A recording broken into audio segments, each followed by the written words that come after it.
Dr. S.I.F. Philomen Raj, MSc, MPhil PhD, retired Head Department of Physics, Madras Christian College, Tambaram, Chennai. He is presently serving as a guest lecturer in Loyola College, Nungambakkam, Chennai. He has a teaching experience of 35 years in Madras Christian College for UG and PG students. His field of research is nuclear physics, and he has presented about 30 papers in symposia organized by Baba Atomic Research Center, Mumbai. He has guided 50 MPhil students and about 100 MSc students in their projects. He has authored practical physics books for MSc and BSc courses. He is presently engaged in writing a book on nuclear physics for Printers Hall, India. Welcome to UGC lecture series in physics. So we shall continue with nuclear and particle physics, and we can be discussing fission reactors, thermal and breeder reactors, energy release in fission, and something about fusion, and what is the source of stellar energy. Already we have been discussing about fission. Now we will just recall that diagram again, so that we will be able to continue with our discussion. This is the experimental curve, binding energy curve, binding energy per nucleon, and this is for the mass number variation. This is the experimental curve. Here we find that intermediate mass nuclides have got maximum binding energy, and very light nuclei have got lower energy, and very heavy nuclei have got lower energy. Therefore, fission is a process where the heavy nucleus splits up and the resulting nuclides will be intermediate, so that the binding energy will increase. So, it is a natural process. Similarly, fusion, light nuclei will fuse together to form a bigger nucleus, and thereby the binding energy increases. So, the system goes so that the binding energy will be increasing. So, that is the background which we already discussed. Now, we will just briefly go about it. So, fission is a process where a nucleus splits into two approximately equal fragments. So, splitting of heavy nucleus into two fragments.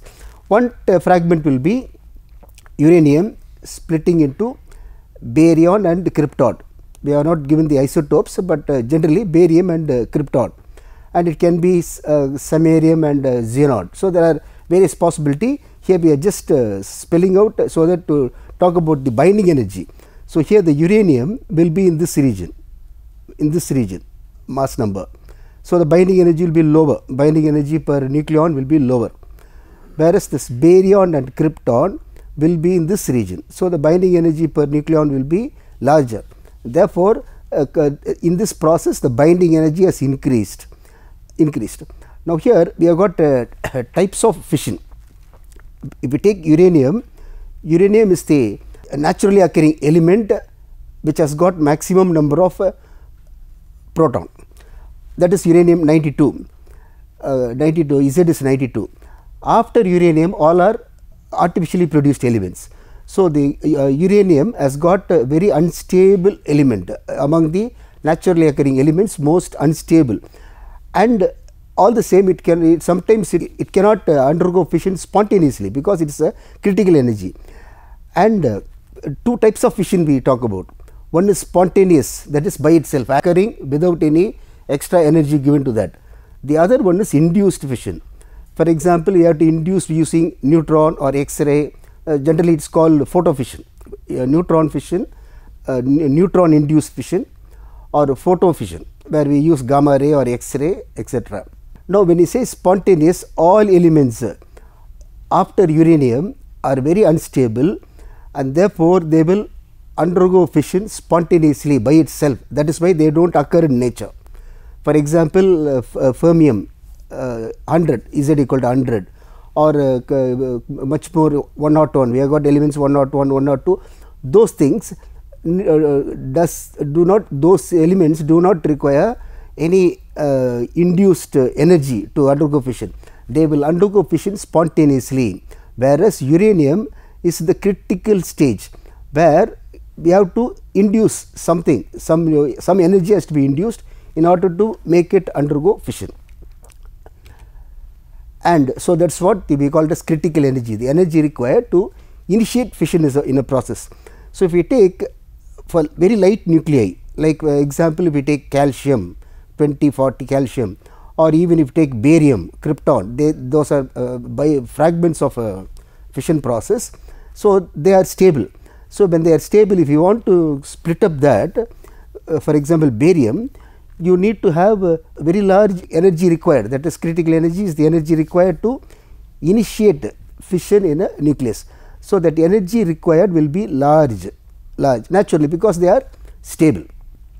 If we take heavy nuclei, as we saw in the binding energy curve, for heavy nuclei the binding energy per nucleon is small, therefore, it is already unstable. Therefore, a small energy is enough to make it undergo fission. This is EC for heavy nuclei is small. Now, if you take transuranic elements, that is after uranium, they are not naturally occurring elements, they are produced artificially and they will immediately undergo fission, they will spontaneously undergo fission. So, they are called super heavy elements. After uranium, Z equal to 92 is uranium. After uranium, we call it as transuranic elements, they are called super heavy elements. There it undergoes fission spontaneously, therefore, EC equal to 0, that is the spontaneous fission, it occurs spontaneously, therefore, there is no energy required to initiate fission. So, EC equal to 0. Now, there is one condition, this expression can be this inequality can be remembered, Z squared by A is greater than or equal to 48 is the condition for spontaneous fission. Any element with Z squared by A greater than 48 will not occur in nature, because they will undergo fission spontaneously.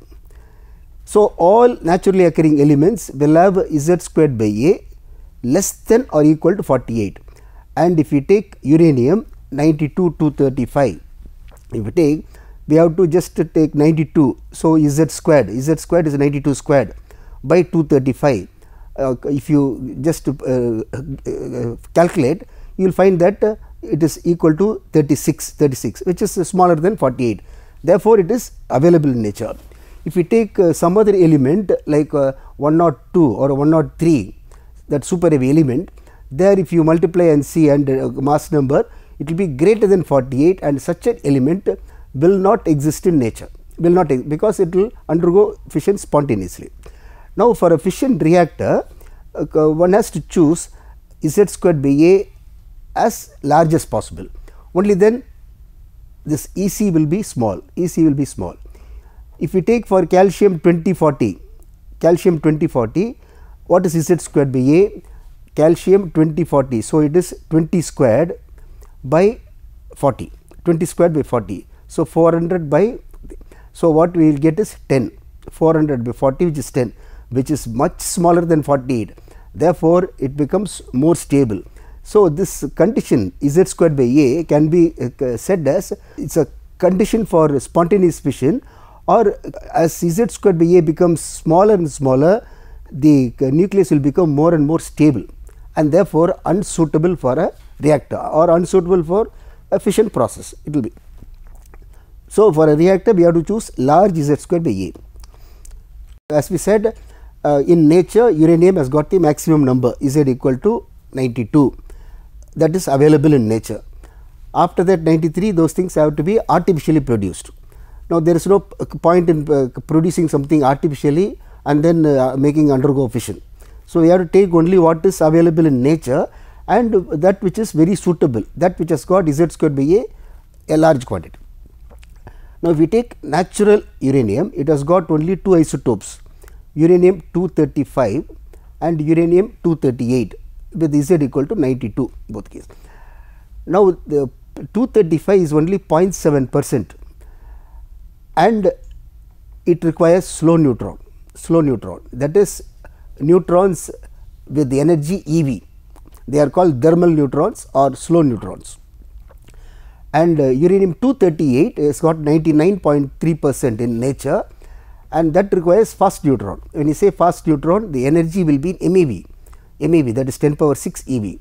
So, large energy is required to make it undergo fission. So, this is the process. Now, why do you have for 235 slow and for 238 fast? So, if you take this uranium 235 has got odd number of neutron, because this is odd number of neutron. 235 92 is the atomic number, 235 is the mass number, 235 minus 92 is going to be an odd number. So, that odd number, it has got odd number of neutron. Here in this case, if we take 238 is the mass number, 92 will be the atomic number, 238 minus 92 will be an even number, it has got even. So, this one uranium 235 has got, that is Z and N, that is proton and neutron, odd even or even odd, whereas for 238 is even. When it is even, coupling will be better, like as we have for even atomic cases. Helium is a stable element because it has got it's a closed shell. So, only even number will be a closed shell. So, here this will be even number, therefore, it will be coupled to a greater extent, coupling will be there, therefore, it is stable, therefore, it requires fast neutron to make it dismantle it. Whereas, if we take 235, it has got one odd neutron, therefore, it is not properly coupled, therefore, less coupled, and therefore, we get easily dismantleable, therefore, we get slow neutron to make it undergo fission. This is the, so you can remember odd number slow neutron, even number it is fast neutron. Now, now we will just go to the U235 process. If we take U235 plus slow neutron, already we said it is slow neutron, requires slow neutron. So, if we take uranium 92 235 plus slow neutron, it gives Sr plus Xe. So, this is one set of fragments and it gives 2 neutrons. So, you just check up the atomic number, this is 92, this is 38, 54 and this is also 92. So, the atomic number is same, and you take the mass number, this is 235 and here it has got one slow neutron 2 plus 1, therefore, it will become 236, mass number will be 236, here 95 plus this one. So, we will get plus 2 neutron, we will get 234 plus 2 neutron 236. So, this is the process, it is emitting 2 neutron. So, this is not the only fission set of fragments, we have got another set also, krypton plus barium. So, krypton, that is what we just as an example we gave. So, the krypton and we get barium. So, here it is 36 and 56 atomic number and we get 92 there, and here 93 and 140 and here we get 233. Therefore, here we get 3 neutrons emitted in this case. Now, there are different processes. So, the experimentally they found out when 235 is bombarded with slow neutron, what are the number of neutrons emitted in per fission. Some gave 2, some gave 3. On an average, it is 2.5. So, we can for any further design, if you suppose you want to design a reactor, we should know how many neutrons will be emitted. So, it is 2.5 neutrons on an average. Now, that is we have just said about this slow neutron, and we just go to 238 now. See, if you suppose here 238, I have to put fast neutron. So, I am just putting 92 238 plus fast neutron.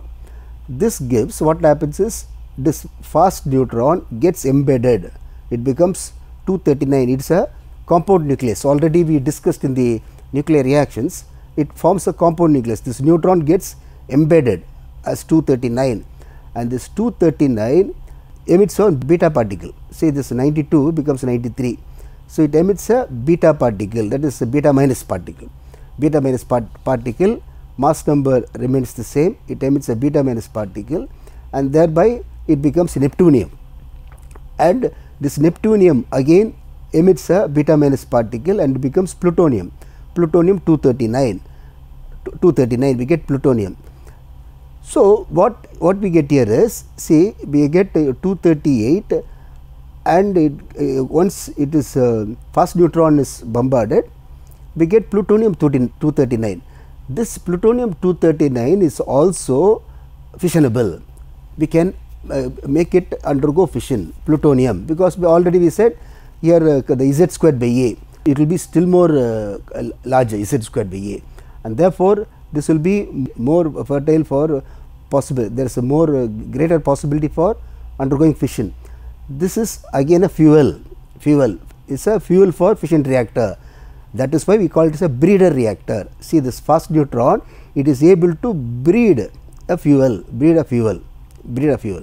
Now here if you see this one 238, it is breeding a 239. See, this is 238, already I have asked you to remember, when it is even number fast neutron, it is breeding 239, this is an odd number. Therefore, this will require slow neutron. Uranium 238 requires fast neutron. The byproduct that we get, the fuel that we got is 239, which will require slow neutron. Just remember, we will come back to this. Similarly, if we take uranium 90 232, and here you take thorium 90 232 and you bombard with fast neutron, we get thorium 90 233. So, as we get here uranium fast neutron, we get the particle embedded, and we get uranium, again same uranium with 239. So, here we get thorium 232 plus fast neutron becomes thorium 233, and this 233 it will emit one beta minus particle, and some element we get with 91, and that again emits beta particle, and we get the element 92. So, 90 becomes 91 becomes 92. This is 92 233. 233, this is uranium. This is also is a very good fuel for fission reactor. So, here again this is odd number, this is also odd number. Therefore, these two are with slow neutron, they can undergo fission. Now, I will just come back to this. See, in a breeder reactor we have got uranium 238 is used, and in a thermal reactor uranium 235 is used, 235. So, when you use uranium 235, that is called thermal reactor. For example, in Kudankulam we have got thermal reactor, and if you use 238, that is called breeder reactor. It's called fast breeder reactor, which we got in Kalpakam, IGCAR Kalpakam, we have got in fast breeder reactor. So, this breeder reactor breeds fuel. This fuel can be used in a thermal reactor. Similarly, thorium is called a thorium inverter or thorium converter or thorium reactor. So, here thorium is used, and we get fast neutron, this uranium. This uranium can be used in a thermal reactor. So, there are two things, this is used in breeder reactor, and this byproduct is used in a thermal reactor. So, this is in breeder reactor, and the byproduct is used in thermal reactor. Now, what is the energy release in fission? So, the energy release EF, we can call it as EF, the amount of energy which is released, EF, that is change in binding energy. So, the energy change in binding energy is causing the energy release.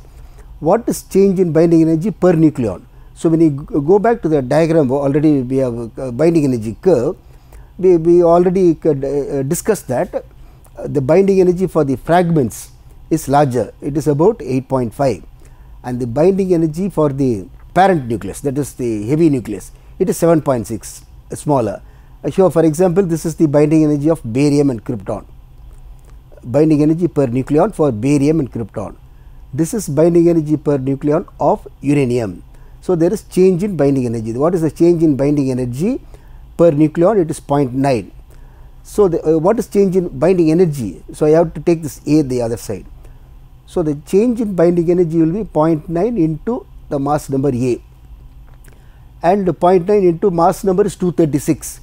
We take it as 236 because we for example, we took 235 as the nucleus, and it becomes 236 plus, because one neutron, we are sending one neutron, 236, add up the neutron 236, and when that undergoes fission, we get energy release is 212, this into this is 212 MeV. So, this is a rough estimate.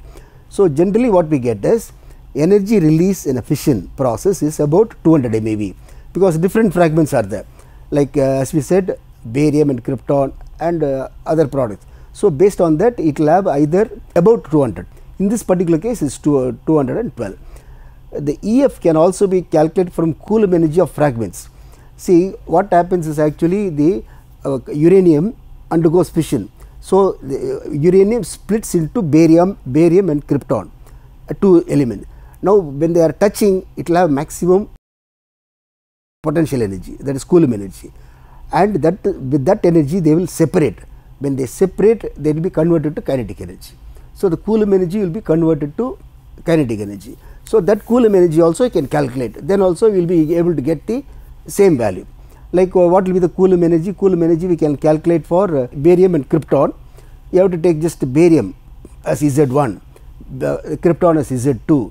Then we have got the Coulomb energy expression, general expression, Coulomb energy expression E equal to, I can write as Z1 Z2 E squared by 4 pi epsilon 0 R, the distance between the two. So, that is a general calculation only. Now, here the fragments, most of the fragments have got mass around 95 and 140.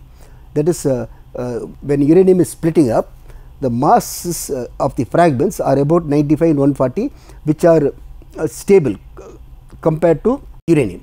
Therefore, the process becomes energetically possible. Now, as we said about the fission reactors, we have just gave a background. Now, we will go into a little more detail. In fission reactor, for example, if you take uranium 235, so just to back up again to recall, natural uranium has got only 235 and 238, 235 and 238. In a breeder reactor, we got 233. That is not naturally occurring, that is only a byproduct of breeder reaction. So, we get 235 and 238. 235 plus slow neutron, that is the energy required, where is slow neutron, which will be the energy EV, that is what we require. Now, 238 requires fast neutron, that is the energy MeV. Therefore, in general, wind up this way for us to remember, when Zn, that is atomic number and neutron number, when Zn is equal to even, the nucleus will require first neutron to undergo fission. If Zn equal to even odd, it requires slow neutron to undergo fission.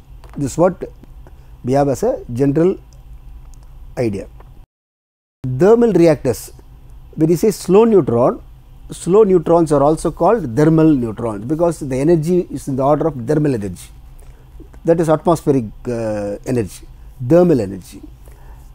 So, they are called thermal neutrons, slow neutron. So, the reactors which use nuclear reactors, fission reactors which use thermal neutrons are called thermal reactors, or which use slow neutrons are called thermal reactors. So, thermal reactors have moderators to slow down the neutron. So, in the fission process, in any fission process, the neutrons that come out are in MeV, they are always in MeV, and it has to be slowed down. Suppose I want to bombard uranium 235, it has to be slowed down. In order to slow down the neutrons, we use what is called moderator.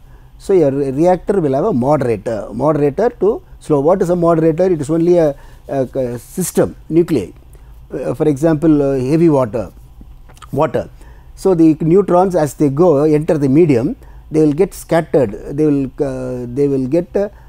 bombard and then get inelastically scattered, and the energy goes on decreasing. So, it will slow down, and as they enter the moderator is a system, is a nuclei, some maybe heavy water, we call it heavy water, or so there are other moderators also, some nuclei. So, we have got the uranium neutron source here, uranium is the target. Now, here the neutron that comes out is in MeV, but when it reaches the uranium, it has to go to EV. If it is a uranium 235, it has to go to EV. Therefore, the moderator should be a system where it will slow down. from MEV to EV. As it slows down, then this uranium will be able to capture that, and reaction will take place. So, suppose you take a breeder reactor, as we said, the breeder reactor. What is a breeder reactor? This is uranium 238, and this requires fast neutron. So, there is no need for moderator. Take uranium directly, it hits the uranium 238, no intermediate medium.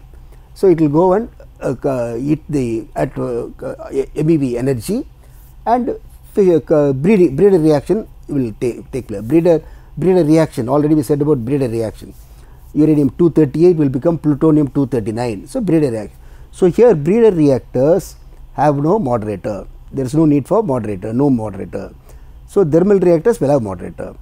One example of a moderator is heavy water. Heavy water is a moderator. What is heavy water? Ordinary water is H2O. Heavy water is D2O. D2O is heavy water. What is D? That D is deuteron.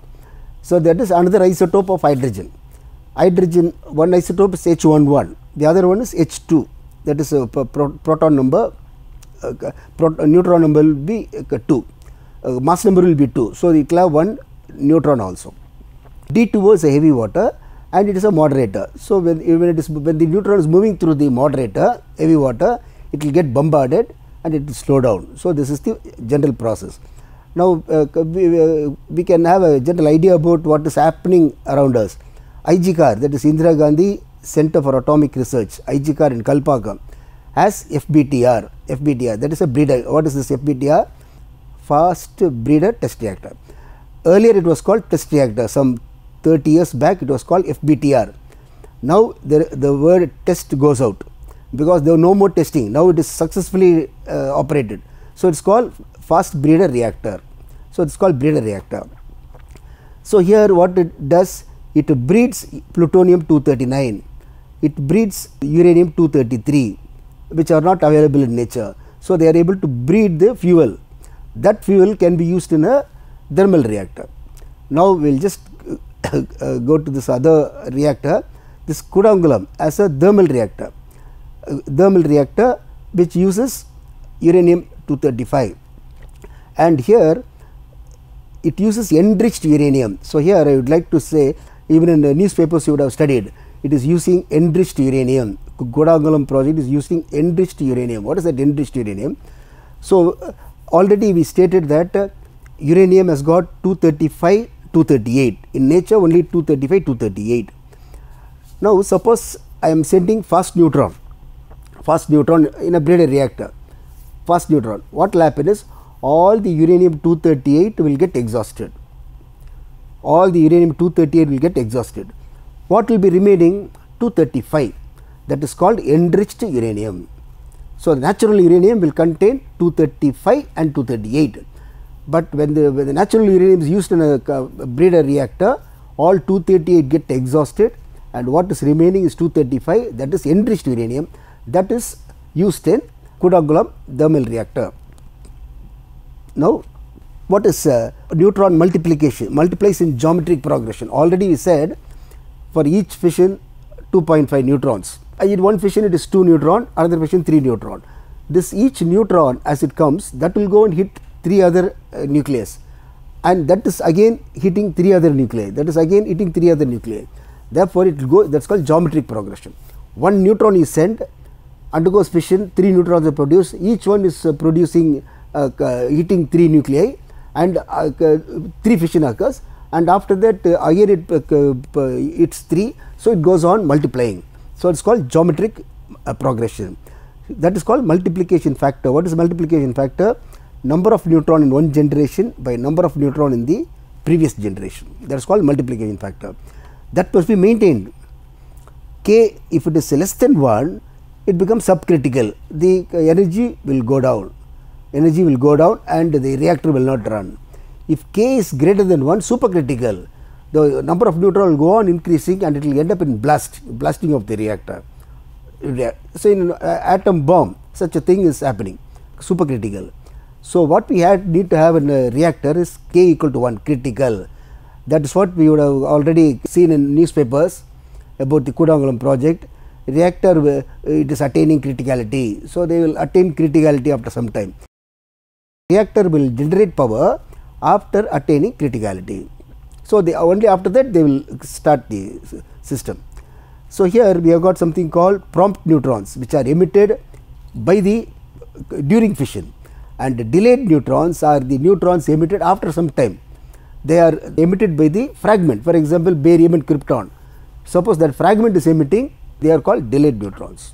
So, we have just discussed the critical energy required for a fission reactor, EC, we have just discussed it, and just outlined the thermal reactor, types of thermal reactor, breeder reactor and thermal reactor, and we will be posing a few questions for the day. So, write down the condition for spontaneous fission. Write down the fission reaction using uranium with slow neutron and state the number of neutrons emitted on an average, and show that the energy released in fission is about 200 MeV, which you can use Coulomb energy and you can calculate. Thank you.